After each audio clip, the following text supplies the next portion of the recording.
Hello everyone, Sire here. Thank you so much for joining me for a Kendra Card Challenge 15 Super Sponsor Hop with Crafty Stamp Co. And I'm going to be using this stamp set here called Kittyween. And it is quite an adorable stamp. I'm only going to color the bottom portion and then color the rest of it off camera. And I'm going to be making 2 cards when this is all done. And they're very, very simple cards.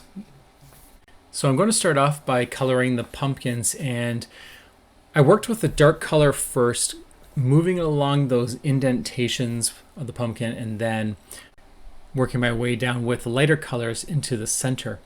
I am using almost like a feathering technique on these pumpkins with the darker at the top and bottom, and then the middle there is the lightest of the oranges. And I did find that there was just a little bit too much of a difference between the dark and the light orange, so I brought in the 025 and started doing that feathering technique. Bringing back the darkest color to really highlight those depths in the pumpkin, and then moving on to the skull, which is just a light O, it's the pug color. And then for the leaves, I'm also keeping it very light. So I'm using the very muted yellow greens, and I colored them all with the lightest color, then the medium, and then I went with the dark back to the medium. You could probably just reverse that and just go from dark to light, but I like to start with the light sometimes just so I know what it's going to look like before I start adding the other colors. For the cats, I'm going to do a little different. I'm kind of liking this combination, and it's black to a dark blue violet. So I've started with the black and then the blue black. Those are the 2 colors, very subtle difference. You're not going to really see it, but I find if I want to go into the blues or the purples, using that blue black does give you a tiny bit of a good blend, instead of just going black to the dark blue. I'm going to make these very light because I can always add my dark colors later, and that's what I'm going to do. I just really want to make sure that my coloring is looking good. If I go too dark right away, then you can't really undo that. Sometimes you can bring in that colorless blender, but I have never had luck with the colorless blender, so I try not to need that. So I'm just going back and forth with the different colors, and I might be going a little too fast for you to see the caps, but essentially it's black, blue, black, and then the BVs, which is, I believe, 47, 45, 44, and 42. I believe those are the colors that I'm using. Now the hats are also black, but I didn't want to use the same color combination as the cats, so I went with the cool gray, so that's what I'm going to be using. And that will be pretty much black, C9, C7, C5, C3. And I won't go any past C3. The images are too small, you won't really need it. I did add some purple in there too, just on the strips and any other accents that were needed, just to tie it in with that blue violet. I kind of like the combination there. So what I did here was kind of made it the pumpkins really stood out, and then the cats kind of sit there on top. So they also stand out a little bit, but not as much. And then everything else, the little accents, the plants and the skull and spider and stuff, they're just there, not to distract you too much. So now we're going to start with the first card. Now, have been inspired by others who are creating cards with big, large moons. And so I decided to bring out a stencil that will do that exact thing. And I'm going to be working with sketch number 5 for this card. So what I'm trying to do here is make sure that my moon, which there's a big circle in this sketch, is centered in the middle of the card. I decided to go with a nice purple. I like purple for Halloween. It's a nice modern Halloween color, and it also creates like this night twilight type feel to a card. So I'm just going to add some white ink to the outside using the silhouette stencil here. Now this is just an option. You can do whatever you want. You can cut out a circle. You can find if there's any dies that cut out moon shapes. I think there are dies that do that. It's just an interpretation of the sketch. And I just happen to have this stencil that allows me to create this big, large moon. Now, I'm being strategic here. I'm, with a light hand, going to be using this Distress Oxide, this purple, I think it's Wilted Violet. And the reason I'm doing that is because I know that this ink turns a bit cloudy when it starts to oxidize. And because I'm using purple on purple, I need it to change a bit.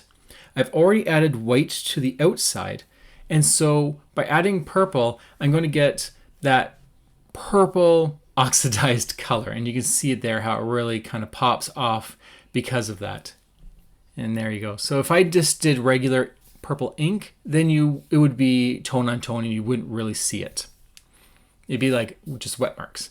But I really like how this works. It kind of makes the globe, the moon, rounded.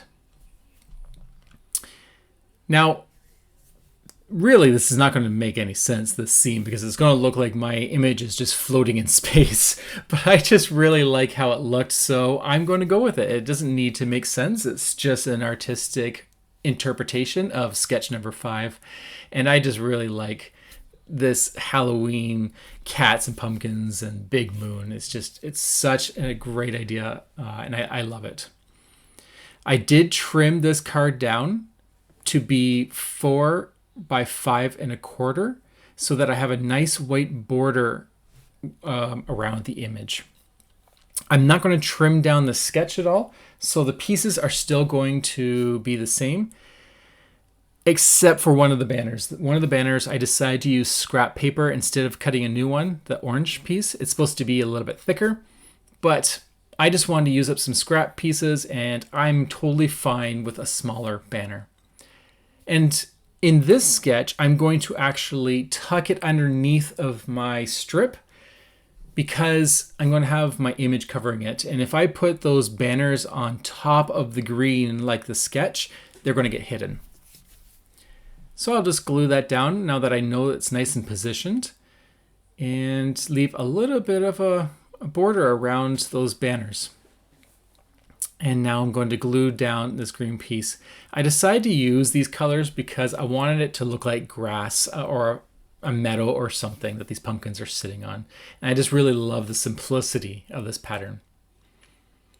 Next, I have added foam tape to the back of my whole image. And that's going to give me a nice shadow underneath and around this image. And a little bit of depth, which is what's creating the shadow. And I just noticed I inked outside the line, so I'm just going to add a little bit of a white gel pen to that. And then I'm going to take my sentiment, which is just a tiny little sentiment that says Happy Kittyween, and I'm going to prop that up with some foam tape in the corner there.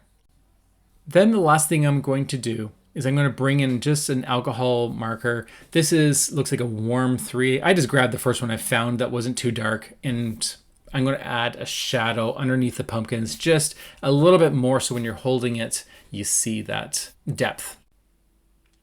And that's sketch number 5. Nice and simple. The only really difficult thing was the stencil and the coloring, but that's pretty normal. Okay, let's see if we can quickly sneak in another sketch here, and this is number 2. I love this sketch, and initially I was going to make it a graveyard because those 4 blocks kind of look like tombstones. You could easily just manipulate those to turn this into a cemetery scene, but I decided that I would just stick with the sketch the way it is and just change up a couple little things. That black piece of paper is splattered with gold and white. And really all you need to do is just take some of this liquid acrylic paint and a brush. I used a fan brush, and then you just splatter it on the page. Now I'm going to take my strips. So these, in this case, I also changed it up a bit because I'm actually using 2 colors. And the reason, once again, is because I want to use up my scraps of this pattern paper. If you're following the cutting guide, this would all be the same color. Unless you are doing multiple cuttings, and then you could switch up your pattern papers, because if you had cut the guide twice, for example, then you would have two different types of papers and you could do this. For the circle, I decided to swap it up for a rectangle, and that's using that green grass there again. And just because I want to place my image there instead of the sentiment. So I strategically picked one of my ink pads, an orange one, that had a foam pad on it so that I could actually squish the sentiment a little bit into it. I'm not pressing hard, just enough so that those weird angles will be able to get a nice coating of the ink. And really, all I wanted to do was make it so that the sentiment is separated, because it's just a white sentiment and some of those pieces are white. So I wanted to make sure that you can see the difference. I did add the little spider to the top, and I added my image to the bottom, and then I propped up both the image and the sentiment with some foam tape to give it some dimension. I really like how this card is kind of giving the Star Night sky Halloween-y type background. And once again, it does look like it's floating into space, but it's just art. It's just for fun, and I really like how this turned out. But you can kind of see how those look like they could be tombstones. If you strategically place them and change their shapes and stuff, you can have a lot of fun with that for Halloween. To finish off the card, I did bring in some gems. They're kind of a brownish coffee color, and I thought that they would add a nice little bit of pizzazz to this card just by moving them around, just the image there. So those are the two cards that I created using the stamp set Kittyween by Crafty Stamp Co. I really think these images are absolutely adorable, and they make such excellent Halloween themed cards. So I do hope that you enjoyed these cards, and I hope you also catch everyone else who's in the design hop creating with Crafty Stamp Co. And if you're not familiar with Kendra Card Challenge, the information will be in the description box below. But essentially, you're going to be creating 15 cards, and you have until the end of this month to submit it to win many, many prizes. I believe it's over $1,000 worth of prizes to be won. So until the next time, I hope you have a wonderful day, and I'll talk to you all later. Take care. Bye.